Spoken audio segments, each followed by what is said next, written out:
Hey guys, so the De La Riva guard is one of the most important guards in Jiu-Jitsu. It's super powerful. One of the most common complaints people have when they play De La Riva is that they feel like they can't put the hook in because they feel like they're not flexible. And there's one small detail that'll make this work, so I'm going to cover that in this video.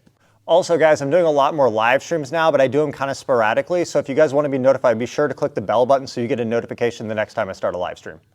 All right, so when you're playing De La Riva guard, a lot of people have the complaint that when they try to put this hook in, they think they're not flexible enough, or they put it in, it just feels really weak. And the main reason for this is if the guy's leg is straight, you cannot put a strong hook in, right? So we're gonna talk about in this video how to do the De La Riva hook properly when I'm holding the ankle, as well as when I'm in collar sleeve. It's gonna be slightly different in how we set it up, okay? So the first thing is if I'm playing De La Riva here and I'm trying to put the hook in his leg straight, I can't. So what I focus on is doing strong knee pressure instead. I can do this by holding the pant leg or holding the ankle. When I create this strong knee pressure here, it acts as very similar, and I can kind of keep him away. If he tries to grab this, I can get a hold of the sleeve, start pushing and attacking here. But often what will happen is as you have this strong knee pressure, guys will have the instinct of wanting to drive their knee back in. For them to do almost any attack, they have to create some kind of pressure. And when he drives this knee in, that will now set my hook really strong. Come around here so you can see this hook well.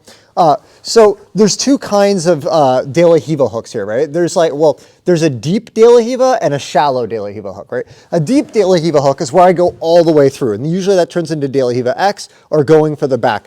But in this case, we're talking about the shallow De La Riva hook, and that's the much more common one. The deep one, you only use for brief moments to attack. It's not somewhere you chill. Okay, so with the shallow one, there's gonna be a strong shallow hook and a weak shallow hook. So a weak one, go ahead and bend your leg just a little bit. A weak one is more around like his knee. It's like here, it's okay, but it's not as strong as this really deep one on the hip.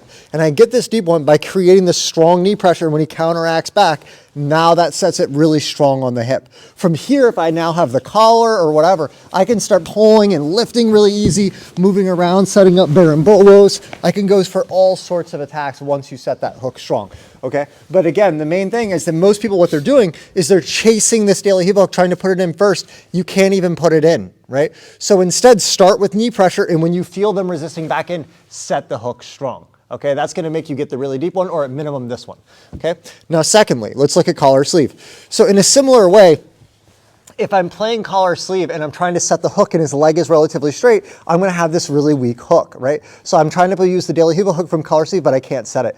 However, the mechanic, because I don't have the heel to create the pressure in this case, the mechanic that'll force his elbow and knee tight in this is gonna be the threat of the omoplata or triangle. If he has this gap open, right? Turn this way a little bit. I have my right foot in the bicep, right? If he has this gap open, I can pull, and now I can start chasing the omoplata or the triangle choke, right? So what'll start happening is when I'm here and I have like the lasso or the half De La Riva hook trying to get it in, is I'm gonna start threatening this omoplata triangle all the time. He's gonna, when I pull, and see I kind of quick pull like this to threaten, like this, he's gonna pull his elbow really tight. And when he does that, it's gonna allow me to set this De La Riva hook really strong.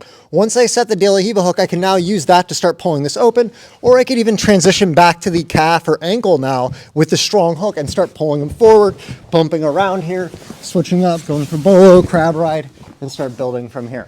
Okay, so again, the thing with everything in Jiu-Jitsu, it's not about going for what you want, it's about taking what they give you, right? So if you're playing the De La Riva, holding the ankle, really focus on keeping that strong knee pressure first. When you feel the response back in, then switch to putting the hook in. If you're playing collar sleeve, start with a lot of omoplata and triangle threats, and when you feel the guy really boxes in with his elbow and knee, then set that strong De La Riva hook. All right, guys, so be sure to comment and let me know if you guys have any questions or requests. Also, like the video, it helps promote it. Thanks a lot.